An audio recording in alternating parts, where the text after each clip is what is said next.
Hey everyone, Brayden here, coming to you with a Mickey Views special report where today I'm going to be providing you with a bit of insight from our sources on some issues you may have noticed on your recent visits to Walt Disney World. Last year, we observed extended downtime on attractions like Big Thunder Mountain, where it would just close abruptly in the middle of the day and be down the rest of the day. There were some weeks this fall where Pirates of the Caribbean just never opened. It wasn't down for refurbishment or anything like that. It just said in the app temporarily closed, and cast members out front just had to tell guests, hey, we're working on it. It'll be up as soon as it'll be up, and it just wouldn't open the entire day. And then, of course, there's the rock and roller coaster situation where it just reopened from a long refurbishment last spring, and now it is closed and undergoing yet another refurbishment less than a year later. Before we get to those instances though, I first want to paint you a picture of the sort of normal, happy-go-lucky fan who says, Brayden,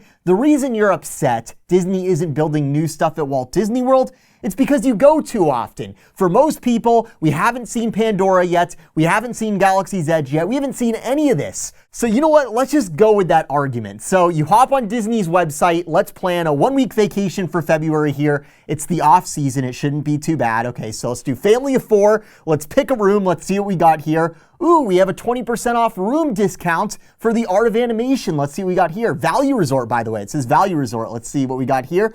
It looks like they're really trying to upcharge us with this Nemo room. Let's be conservative and stick to the Cars room. That's the cheapest one here on this list. All right, we need to get park tickets. Looks like we got some nice park reservation warnings here. Very nice. All right, let's do 5 days. I think 5 days sounds good. Park hopper, no way. Park hopper is too expensive. Let's skip that. And here we go. $7,000 pre-tax.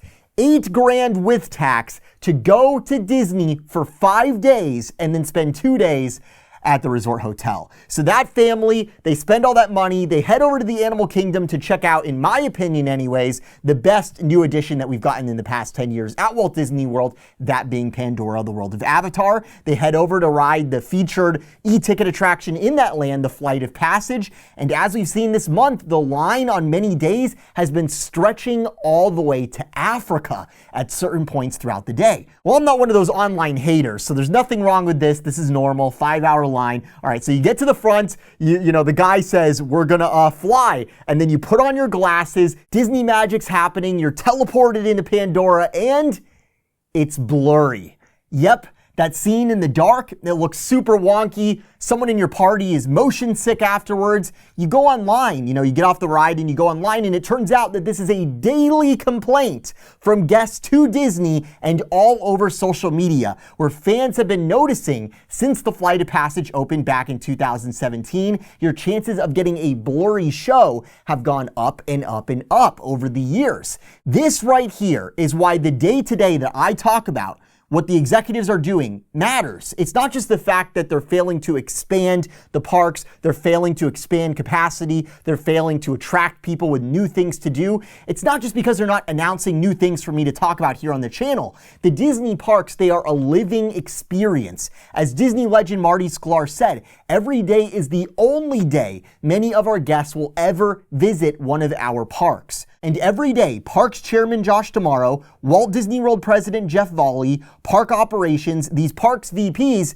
they're being cheap freaks. It is negatively affecting the experience of the guests they rinsed $10,000 out of to go. And a lot of those folks, you know what? You're never gonna win them back. Once they've realized that they've been taken for and the rides they paid for either don't work or they had to pay an upcharge to even get on them and skip the line, or both. They both paid the upcharge to get on the ride and then the ride turns out to be broken. So getting to what's happening here at Pandora, this is from an inside source. I am not speculating on this one. When Disney built Pandora, they bulk ordered a bunch of really nice 3D glasses for this next generation Imagineering creation, the Flight of Passage. I'm not going to pretend to know how all this works, but these function like prescription glasses in terms of the level of complexity. That's part of why these glasses are expensive to produce. They're very nice. They cost a lot to put together. Disney bought a ton of these when the land first opened. So the glasses entered circulation, and as you know, the lenses are plastic. And over time, they start to develop these abrasions, these little micro scratches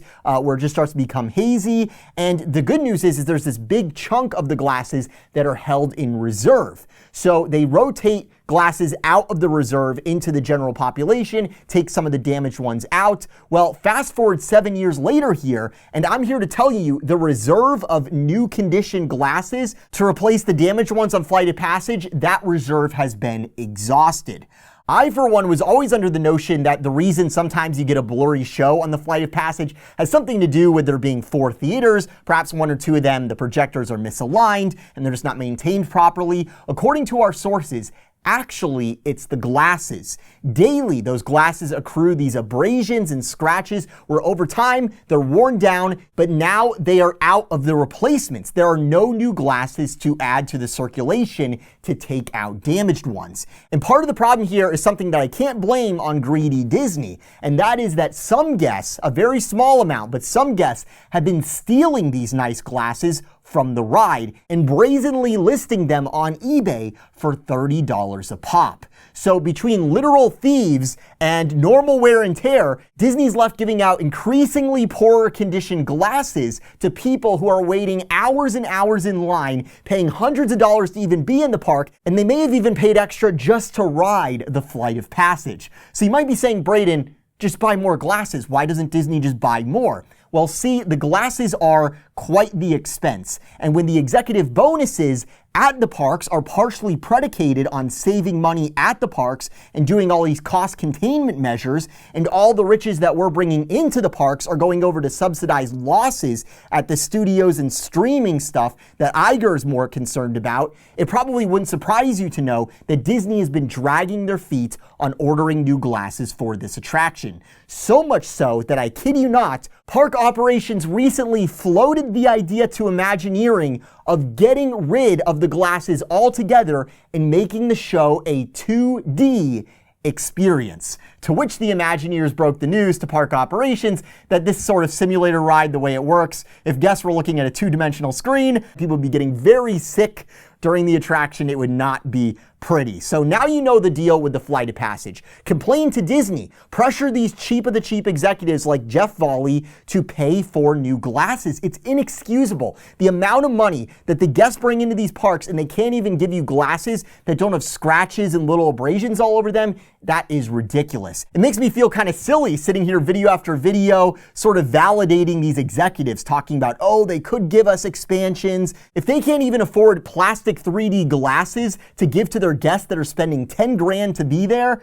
just unbelievable. Let me know your guys' experiences with this ride as of late. I'd say in my personal experience, it hasn't been the end of the world, the visibility issues on the attraction. I'd say it's 50-50. I get good glasses and the scene in the dark, it looks good. And then the other half of the time, it looks a little bit blurry. But if there's no more of these glasses in reserve, that means as every day goes by, as every month goes by, as every year goes by, the experience on the attraction is becoming progressively worse until this situation is mended. Getting over to the most insane instance of cost containment I have for you guys.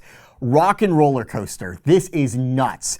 These roller coasters at Disney, they eat through metal and rubber. If you think about it on the attraction, you're going fast and then you're going slow. What's slowing you down? It's not just regular friction, of course, it's also brakes. And then how is the ride moving through the queue and load area? You have rubber tires underneath. So there's all these recurring costs you have where you have to go in and you have to replace the brakes, you have to replace the tires under the track, all this sort of stuff. And what I've heard is that all of these repeated refurbishments at Rock and Roller Coaster center around something that was changed with the final brake run for this ride. So at the end of Rock and Roller Coaster, you slow down pretty fast, right? So they have to replace the brakes on this pretty frequently. Now, allegedly, according to one of our sources, they put on brakes that were cheaper at the behest of Walt Disney World executives. Unsurprisingly, since Rock and Roller Coaster goes much faster and slows down much quicker than other coasters at Walt Disney World, these brakes wore down alarmingly quickly and were creating a smoky smell. And the rule was established, this part is from a frontline cast member, that if a guest reports smoke, you had to shut down the ride. Many of you probably observed daily downtime on Rock and Roller Coaster during your trips this past year. This sounds like it may have a lot to do with it. Now, another source of ours disagrees with this assessment that it is related directly to the brakes and thinks that something was changed with the final brake run that is causing rubber somewhere in the system to melt, which previously didn't, saying that the brakes wearing down, that wouldn't cause the burning smell that guests have been reporting, but rather hot metal coming into contact with rubber wheels at the end of the ride. That could be the culprit. Whatever the case may be, with the insane amount of downtime at this attraction, Disney's on it. This ride is back down for refurbishment indefinitely as we speak. Lastly, getting to the whole deal with Big Thunder and Pirates of the Caribbean, which have been down a lot lately. These two are more of a basic case I've heard of just Disney being cheap and then getting caught in a bind. So both of these rides, I have heard, keep running into sensor errors, ride computer errors, where the ride thinks that something's going wrong, that really actually it's nothing to be concerned about. And then they have to shut down the ride, they have to reset everything. It has something to do with, for example, on Big Thunder, where it won't catch onto the chain at the exact right time, so the system thinks there's something wrong, when in fact it's just the chain is too loose, this sort of thing. On Pirates, for example, if the boat doesn't go up the ramp onto the ramp at the right time, then the ride computers think there's some safety issue, there's something wrong, when in fact there really is nothing seriously wrong. It's just that belts, chains, nuts, bolts, these things, they just need to be replaced. And because some of these pieces, which are hard to source, they aren't being switched out as frequently as they should, what ends up happening is Disney ends up where in the middle of prime time, where the parks are slammed, the ride has to keep being reset, it has to keep going down, and Disney can't close it for refurbishment in the middle of high crowd times, which is most of the year now. And the Magic Kingdom in particular is one where you have serious capacity problems, where not only is it in need of an expansion, but also existing capacity at Splash and soon to be Country Bears. Those people eaters are down for refurbishment, which means Disney just keeps putting more and more stress on the remaining rides, the rides which are still up, many of which need refurbishments themselves. But if you take those down for refurbishment, then there's even fewer rides, which means then there's even more stress on the ride systems, on the rides that are still operating. And as you pack all the guests closer and closer together in fewer and fewer areas, at fewer and fewer attractions, of course, that means that the wait times skyrocket. Guests say the crowds are crazy, I'm never coming back, things like this. So right now, Big Thunder is down for a very quick, it's like a half a week long refurbishment to do some quick updates with the ride system, which should increase the reliability. So some good news there. Pirates, there is no refurb on the calendar. It did have a big refurbishment back in 2022, and it's had a lot of issues since, but perhaps all those days where it was down for a while, just a bunch of days in a row back last fall, perhaps that is when they got some of these more basic ride system issues all cleared up, and hopefully we'll see more uptime on those two attractions in the future. So I'm not here to tell you guys that the sky is falling or embellish anything or anything like that. I want to just give you guys some real examples where the executives being cheap, it doesn't just apply to us having fun future stuff to look forward to and, how is Disney competing with Epic Universe? All these budget cuts, all this cost containment, these practices that are being done by the executives, they are hurting the parks now. They are hurting the existing guest experience. They are losing people with what they're doing here. And I think we've become accustomed to Disney being pretty on top of maintenance, actually. We know the stories from back in the early days of Disney with Disneyland, where they had some serious ride maintenance issues. And of course, you had the maintenance cuts that were really bad during the Paul Pressler era in the late 90s and early 2000s. That was really, really bad for the parks. That's not the situation that I think we're in here yet, but things like rides having smoke, glasses not being purchased for your marquee new additions that you advertise a ton, all in an effort to save a buck this quarter. It's like, come on, man, buck up, fix these rides, build new things. You're Disney. What happened? Just wild stuff. Let me know what you guys think. Be sure to subscribe with those notifications on so you don't miss the latest happening. I've spent the past 2 weeks every day just sitting at my desk writing a script for the next Address Unknown documentary that we have coming out. It has been crazy. So I'm taking a little bit of a break today. It's almost done, thank goodness. The script at least. And then I have to, put all the visuals on it. Oh boy. I feel like it's been a million-year project. I really appreciate your guys' support. Thank you so much for watching. From the Mickey V's Magic Studio, this is Brayden. Have a magical day.